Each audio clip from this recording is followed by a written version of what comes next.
This was 3 years ago, and I started college down the country. I was 18 and on Tinder.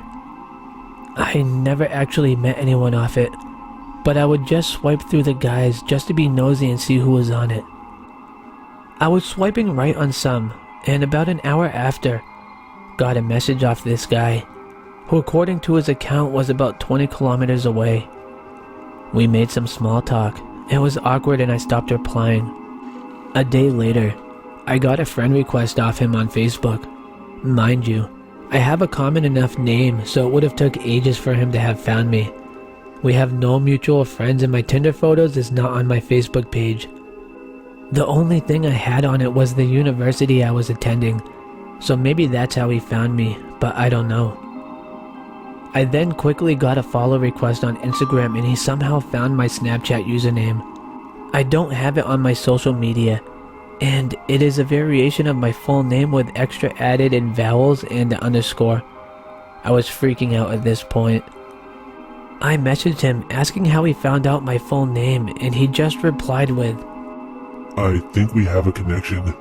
I really want to get to know you better." I unmatched him, deleted my Tinder and blocked the accounts he tried to add me on all social media. After that, it was quiet for a few months. I was staying in digs and was knuckling down as I had a lot of assignments from the get-go. This was towards the end of November. I had no assignments due for 2 weeks, so I decided to go out with some friends.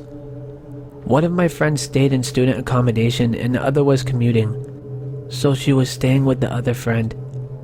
I decided to walk back to my digs as my landlady would probably freak out if I wasn't home that morning, and I really wish I got a taxi instead. My walk back was about 15 minutes from the local nightclub we were at. It was about 3 a.m. at this point. I was at the front door of the house opening up. The door was annoying as it had 2 different locks and I had to pull the handle towards myself to help open it up. It's also tough when you're tipsy and trying not to wake up the family you're staying with. Anyway, as I finally unlocked the door, a dark car pulls into the housing estate I'm staying in. It's quite big and has a big green area in the middle for children or people to play with their dogs. The car comes towards me, so I quickly get inside and lock the door. The car pulls into the driveway of the house I'm staying in and just sits there with the full headlights on. I'm there shaking and too afraid to move from crouched below the door as there's frosted glass about halfway up. As I get the courage to go upstairs to look out my bedroom window to see who it is, the car pulls out of the driveway and speeds away. A few days later, I get a new friend request off the creepy Tinder guy on a new Facebook profile, as there were no photos on this account, just the same name. Blocked. It was enough that it caused me to transfer universities the following year. Thankfully, I haven't heard anything since. I don't know if it was just bad timing or if it was that creep on Tinder that sat in the driveway, but it was petrifying. If you take anything from this, be careful who you let in on social media or dating apps and what information you have up.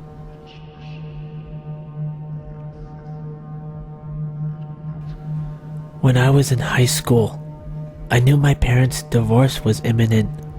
My mom was cheating on my dad, and my dad was cheating on my mom. I did everything I could to prevent my parents divorcing, but I knew it was a lost cause. My mother had been planning to leave him for a long time and eventually served him on my 17th birthday. They agreed to live under the same roof until I was out of high school, so I wouldn't have the stress of having 2 homes. When I was a little over 18, my mom had been consistently conversing with men on multiple dating apps. She even got an app that I was known to use called KIK Messenger. She fell asleep with the app open one night, and I'd seen that she was messaging a man named, I'm not sure if I'm going to use his name due to privacy concerns, obviously. I ignored it, but I'd known the name and seen the face multiple times on her cell phone. Fast forward maybe 2 months. My dad and I were just spending time together and wanted to go out somewhere to eat. His friend called him up that night. My dad has been known to be a social drinker who frequented local bars. He had many good friends that were bartenders and fellow social drinkers. His friend was at a local bar and met a man named AJ who was looking for my father by name in order to buy a vehicle.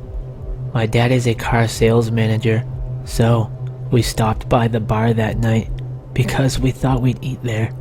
The bar isn't shabby or the typical bar most would think of. We live in a small town and the bar was on the lake and people could rent lots to put their campers on it. It was like a club lodge. The man introduced himself as AJ. However, I recognized him immediately as the man who my mother had been conversing online with. I didn't say anything to my dad at first. I for sure thought he just looked similar and I was overreacting. That is, until he called me by my full name without anyone introducing him to me or even saying my name. He knew my first, middle, and last name.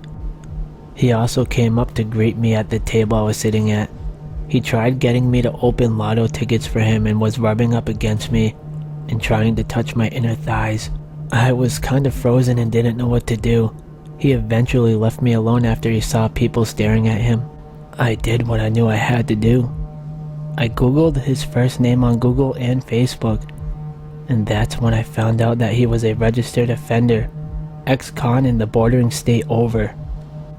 I looked repeatedly from AJ to the man on my phone screen, and there was no doubt he was the same dude. He only lived about 30 minutes away from our own home. I pulled my dad to the side and told him that this man was not who he said he was. I showed him the picture and the information I'd found. I ran to the bathroom crying because I knew something bad was happening. He lied about his name, knew both me and my father's names, and knew where my father worked. After hearing this info, my dad refused to go outside with AJ. He made multiple attempts at getting my dad outside alone to take a look at my dad's truck due to the fact he wanted something similar. He eventually stopped pushing my dad and went outside for a smoke. The manager at the bar immediately locked the doors and locked him outside, refusing to let him back in. Everyone in the bar, most of them were close friends of my dad, had seen how suspicious he was acting, and many had seen him rubbing up against me. The manager called the cops to report him. It didn't take long for him to figure out that he had been caught, and he attempted to leave the bar and drive away. My dad followed him up the road, trying to make sure he didn't get away. However, he was plastered and ended up crashing into the snowbank just up the road from the bar. He was caught by the police and charged with a DWI. He was jailed just 5 minutes up the road from home. I did not sleep a good night's sleep for about a month.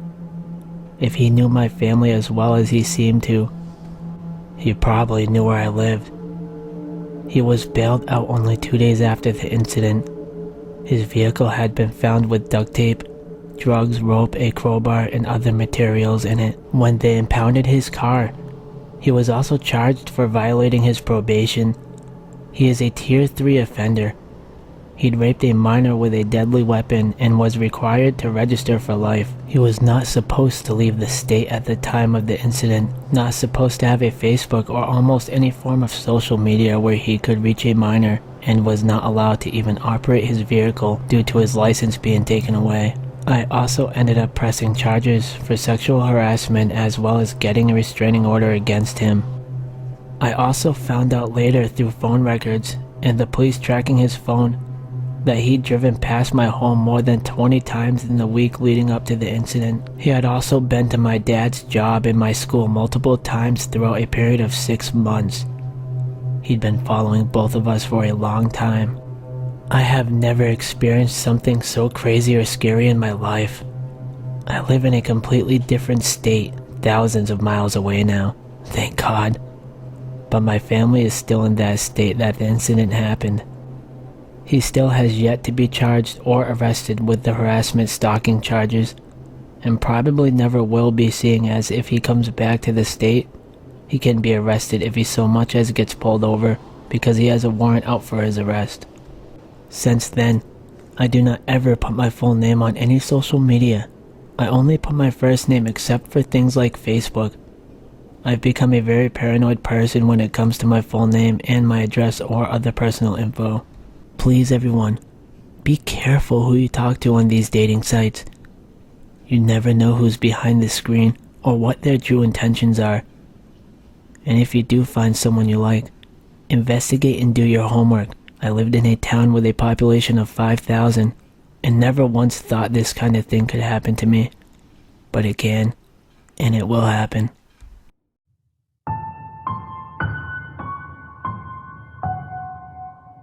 Hey, this is the Grimtail Brothers. Make sure you like and subscribe for more.